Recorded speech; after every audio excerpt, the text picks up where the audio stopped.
as you navigate life's moral crossroads. Let your choices reflect not just where you are, but where you aspire to be. Narrating to you the journey of right and wrong, the story of moral growth. Heinz, standing at the crossroads. His wife is dying, and the only thing that can save her is a drug he can't afford. The pharmacist refuses to lower the price. Should Heinz steal the drug to save her wife, or obey the law and let her die? This dilemma isn't just about choice, it's about why we choose, and it unlocks a profound story about how we all learn to navigate right and wrong. The manner in which individual reasons and responds to a dilemma. It will be determined by the stage of moral development, and one of the best known dilemmas was Heinz's Dilemma, which was given by Lawrence Kohlberg, who is an American psychologist who proposed the theory of moral development. He gave a map of how our sense of morality evolves from childhood to adulthood, shaping who we are and how we face life's toughest questions. In Heinz's Dilemma, he asks following questions. Should Heinz have stolen the drug? Will anything change if Heinz did not love his wife? Will police arrest the chemist if the wife dies? Because his wife was dying and he was not able to afford the drug, he stole the drug. And by studying the responses of the questions that was put forward by Kohlberg, he identified various stages and levels, basically 3 levels and 6 stages of moral development. At the first stage of moral development, life is simple.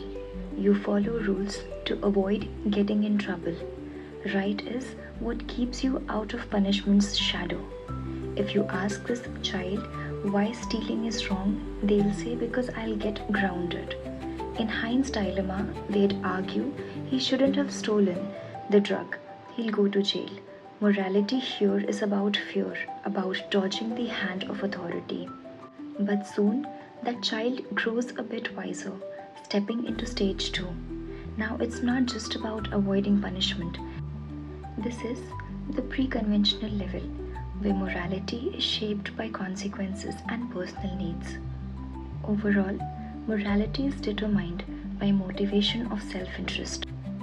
It's how we start as children, seeing the world through our own small lens. But as we grow, something shifts. Now imagine a teenager eager to fit in, to be loved, to be good, where morality becomes about relationship and approval. This teen doesn't cheat on a test because they want their friends to see them as honest, as loyal. They want to be the good kid. In Heinz's story, they'd say he should steal the drug because a good husband would do anything to save his wife. Right and wrong are now about living up to the expectations of those whom we care about, our family, our friends, and our community.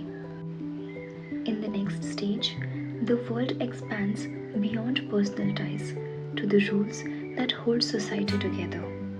Picture a citizen who stops at a red light even at 3 a.m. with no one around because they believe laws keep chaos at bay.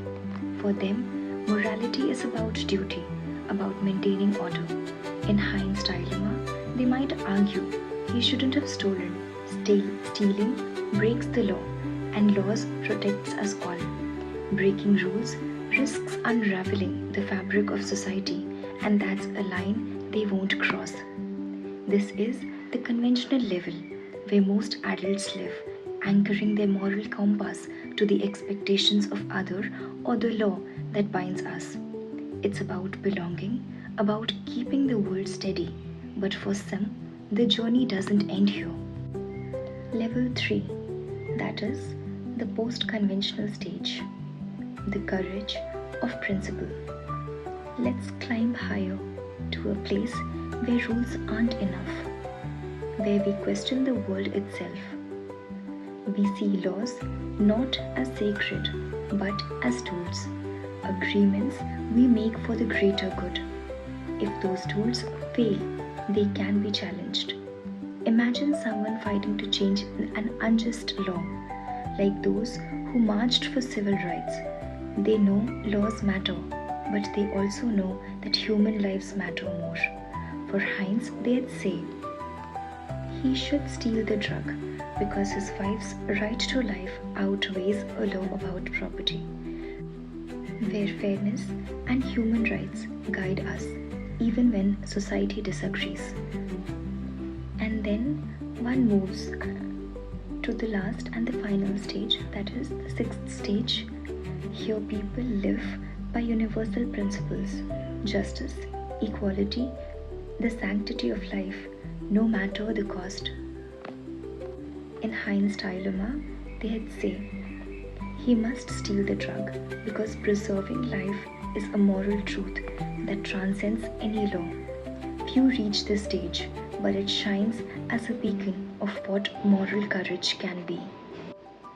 Kohlberg's stages of moral development aren't just a theory, they are a mirror.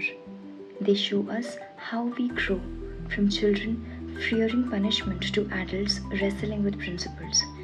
Not everyone climbs every step, and that's okay. What matters is the journey itself, how we learn to reason, to question, to stand for something bigger than ourselves. Heinz'S Dilemma isn't just a story, it's a challenge. It asks, what would you do and why? And your answers reveal where you stand on this ladder of moral growth. Remember, remarks of the crowd are fleeting. Anchor yourself in what endures.